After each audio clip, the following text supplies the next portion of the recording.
केला बेचने वाली चुड़ैल। एक बार की बात है, जादूपुर नाम के एक गांव में करतब दिखाती एक औरत एक रेड्डी के लिए गांव में आती है। आइए आइए मेहरबान कदरदान, खाइए रोहड़ा के ताजे ताजे केले। कभी खाए नहीं होंगे ऐसे केले, पीले पीले केले खाइए। ये कहकर रोहड़ा हाथों में 4 केले लिए उन्हें सर्कल में जोर जोर से हवा में उछालती हुई करतब दिखाती है, जिसे देखकर आसपास के सारे बच्चे अपने अपने मम्मी पापा से उस औरत के पास जाने की जिद करने लग जाते हैं। पापा, ऐसा तो सर्कस में बॉल से होता है ना, ये आंटी तो केले से कर रही है। चलिए ना पापा, देखते हैं। रोहड़ा एक पतली सी तार पर चलती हुई केलों से करतब दिखाती है। आते जाते सभी लोग बाहर रुककर उसके करतब देखते हैं और वाह वाही करते नहीं थकते।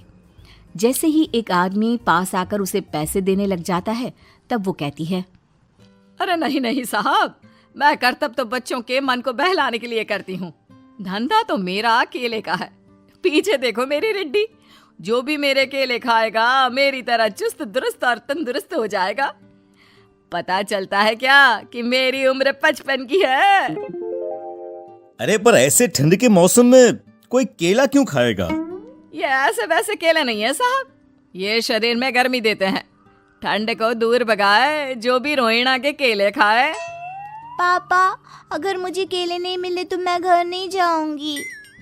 तभी उसके पापा कहते हैं कि बेटा, केले ठंड में कभी गर्मी नहीं देते। ये सब कहने की बातें हैं, सामान बेचने का तरीका है इनका। पर पिंकी नहीं मानती।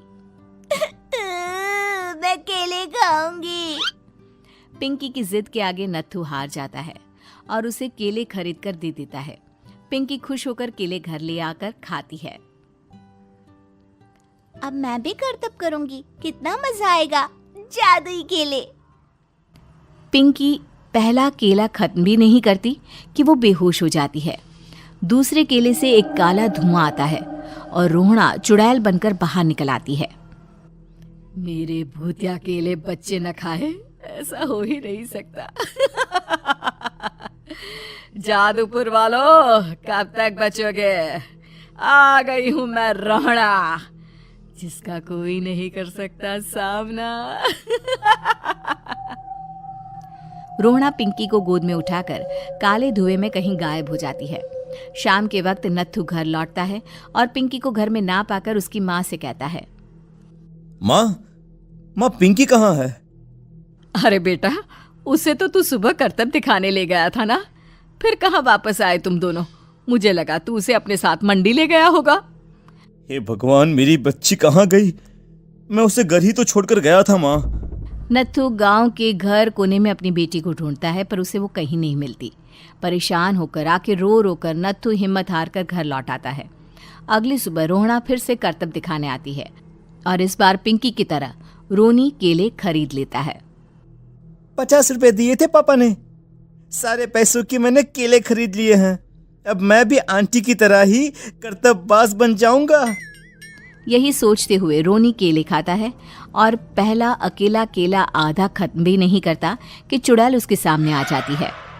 मेरे साथ चलने का समय आ गया है रोनी। ये तो बस शुरुआत है। अब इस गांव के सारे बच्चे धीरे धीरे मेरे कब्जे में होंगे, एक बच्चा भी नहीं बचेगा। ये कहकर रोना रोनी को गोद में लेकर काले धुएं में अदृश्य हो जाती है। इसके बाद हर रोज गांव में से कोई ना कोई बच्चा गायब होता, पर ऐसा क्यों हो रहा है किसी को भी समझ में नहीं आ पा रहा था। रोज की तरह अपनी बेटी पिंकी की तलाश में नत्थू गांव के एक तालाब के पास बैठा रो रहा था। कहाँ गई मेरी पिंकी? शकुंतला के जाने के बाद एक वही तो मेरा सहारा थी। अरे उसकी आत्मा कोस रही होगी मुझे कि मैं अपनी बच्ची को संभाल भी नहीं पाया। नत्थू ये कहता हुआ रो ही रहा था कि तभी तालाब में से उसे शकुंतला की आवाज सुनाई देती है। कहाँ थी तुम शकुंतला? हमारी बच्ची और सारे गायब हुए बच्चे रोहड़ा के कब्जे में हैं। वो बच्चों को जो केले देती है उससे बच्चे बेहोश हो जाते हैं और उसके कब्जे में आ जाते हैं और वो उन्हें ले जाकर काली दुनिया में ले जाती है। पर वो ऐसा क्यों कर रही है? ये मैं नहीं जानती, पर उस दुनिया का रास्ता मैं आपको बता सकती हूँ। जहां ये नदी खत्म होती है वहां एक केले का पेड़ है, उसके नीचे एक दरवाजा है, वहीं से रास्ता जाता है उस दुनिया का। ये कहकर शकुंतला की आत्मा गायब हो जाती है। गांव के सभी लोग झुंड बनाकर उसी रास्ते से काली दुनिया में चले जाते हैं और वहां देखते हैं कि सारे बच्चे वहां काम कर रहे थे। पापा मुझे ले चलो यहाँ से। पापा पापा। सभी बच्चे अपने मम्मी पापा से लिपट जाते हैं। तो तुम लोग यहाँ तक आ गए? क्यों हमारे बच्चों को पकड़ लिया तूने? तुझे शिकार ही बनाना है तो ले, हम सब आ गए हैं, हमें खा ले। नहीं, मुझे बच्चे चाहिए। मेरे बच्चे के बदले तुम लोगों के बच्चे। क्या मतलब? मैं इसी गांव में रहने वाली एक औरत थी। केले की चोरी के इल्जाम में मेरे बेटे को गांव वालों ने इतना मारा कि वो मर गया। उसी दिन मैंने ठान लिया कि गांव वालों का भी वही हाल करूंगी। कुछ दिन बाद बेटे के चले जाने के दुख में मैं भी मर गई और मेरी भटकती आत्मा एक चुड़ैल बन गई। और फिर मैंने बदला लिया तुम सबके बच्चे छीनकर। बर्दाश्त नहीं कर पाए ना? सोचो मुझ पर क्या बीती होगी। हमें माफ कर दो रोना। पता नहीं ये किसकी गलती थी, पर हम सभी माफी मांगते हैं। हमारी खुशियां लौटा दो, तुम भी तो एक माँ हो। गांव वालों की बात सुनकर रोना का मन पिघल जाता है और वो बच्चों को छोड़ देती है।